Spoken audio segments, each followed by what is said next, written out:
Les tableaux dans Excel, c'est un outil de gestion indispensable. Ça rend les données vivantes et ça permet d'accélérer la productivité de notre travail en quelques clics. Bonjour, je m'appelle David, je suis formateur à la formation continue du Cégep Garneau et aujourd'hui, on va voir un petit truc Excel sur les tableaux de bord. Il y a beaucoup de fonctionnalités dans Excel, puis aujourd'hui, ce que je veux vous montrer, c'est peut-être une fonctionnalité que vous ne connaissez pas et ça s'appelle les tableaux.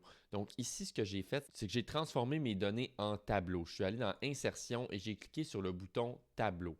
Et ça, ce que ça fait, c'est que ça fait en sorte que les données sont toutes ensemble, sont comme prises ensemble sous la forme d'un tableau. Et les fonctionnalités que je vais vous montrer aujourd'hui, c'est entre autres le segment. Donc moi, ce que j'ai fait, je suis venu sélectionner mes données et j'ai cliqué sur Segment en haut ici.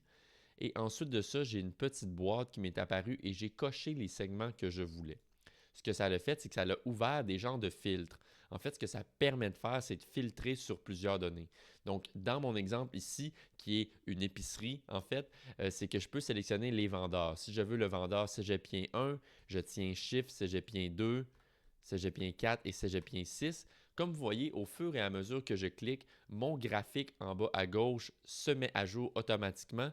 Et ensuite de ça, je peux même aller sélectionner les départements que je veux par vendeur. Et si je veux aller un peu plus loin, je peux même aller sélectionner seulement les articles désirés, toujours en tenant le bouton Shift. Et j'ai un tableau de bord qui est dynamique. Et tout ça en quelques clics grâce au tableau dans Excel. Si vous pensez que vos équipes peuvent être plus productives grâce à Excel, je vous invite à consulter notre bottin de formation en ligne avec nos excellents formateurs.